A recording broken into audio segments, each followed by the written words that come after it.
All right. This work from home, which has become a very, very new thing for most of us. I mean, all of us rather.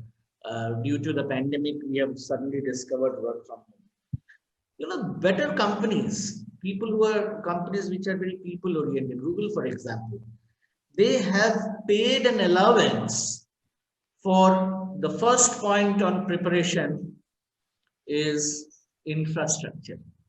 I want people to work from home, but do they have the infrastructure to work from home? Do they have the network connectivity? Do they have the laptops? Whatever is required to prepare and work. So that's first thing. When we are talking about preparation as managers, we must look at infrastructure. We consult with a lot of clients in Mumbai, and one of the things we discovered that some of the junior most employees there live in chawls, and they don't have, there is maybe 2 room and 15 people staying there. So how do you expect them to work from home? And so therefore, what do you do? How do you help them to work? And therefore we must figure out that in order to achieve the goals that you expect from your team, is the team adequate in terms of infrastructure, in terms of the resources that are required to complete the task effectively and efficiently?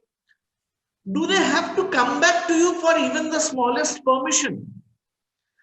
What have you given that up to this point, go ahead, take decision and do what you can. Beyond this, if you need to decide anything, come to me.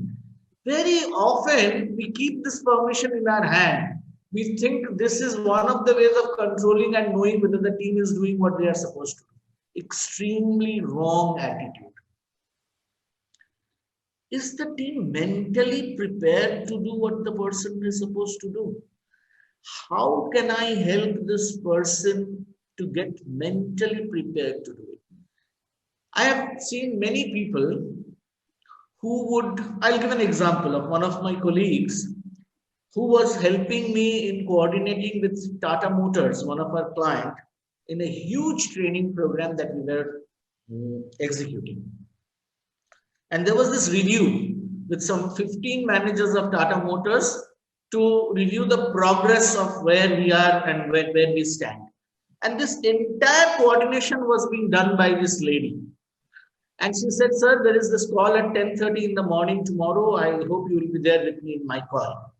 So I said, don't worry. I mean, you are there, I will be there, but you know everything. What is the problem? Believe me, I reached the basement parking of our office at 10:25, but I stayed downstairs till 10:45. She was forced to get into the call. And when she finished the call, she said, sir, what is this? You left me alone. I said, but that's one way of responding to this. But tell me, are you feeling more confident? Do you realize that you are capable of it? If I was there, you would not have spoken. So what? So here what I was doing is, I was clear that if I can leave her there, it's the negative way of preparing her mentally to take a task which she had never done before. So the point that I'm trying to make is, it is very important that how do you prepare a person mentally in order to do the task which the person should do. Team readiness. I have seen enough people ask for a lot of things. Yeah, I want it now at this moment. Do what you want. You can walk on your head, climb on the tree. Is extremely important that you do it. But the team may not be ready for it. So one of the ways of doing it is that how do you prepare the team to be ready to face any such situation. And see, I go back to this Manoj Vajpayee thing which I was observing, seeing over the last few days.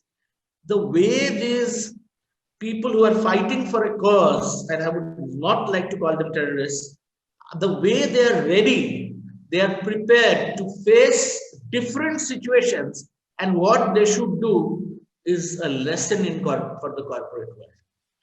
Connections. How do you realize where, let's face a fact, it's utopian to think that everybody gets hits up with everybody else. it is a utopian thought. In this world, in this human world, you have people with whom you sort of get along well. There are some people with whom you are indifferent and some people whom you don't want to work with. So as team leaders, as managers, during this preparation, you must figure out these connections which will work.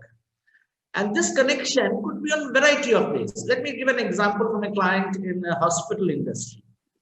What we were finding is that if you look at interdepartmental cooperation and coordination, we realize that when the departmental heads have good friendliness with each other, they at their level cooperate. But that's not the way it will work. It is like a gear that if head 1 has got 8 people working under that person and head 2 has got 6 people working under that person, these 8 and 6 need to mesh like a gear does, if you can see my hand, and that is when it will create momentum. That is when it will create more energy. And these connections need to be defined and these connections need to be set up by people who are managing teams. Interdepartmental teamwork, I have seen, is one of the worst in most of the organizations. Within the department, teamwork is a lot of focus is there, but interdepartmental people are not bothered. So there are ways and means of creating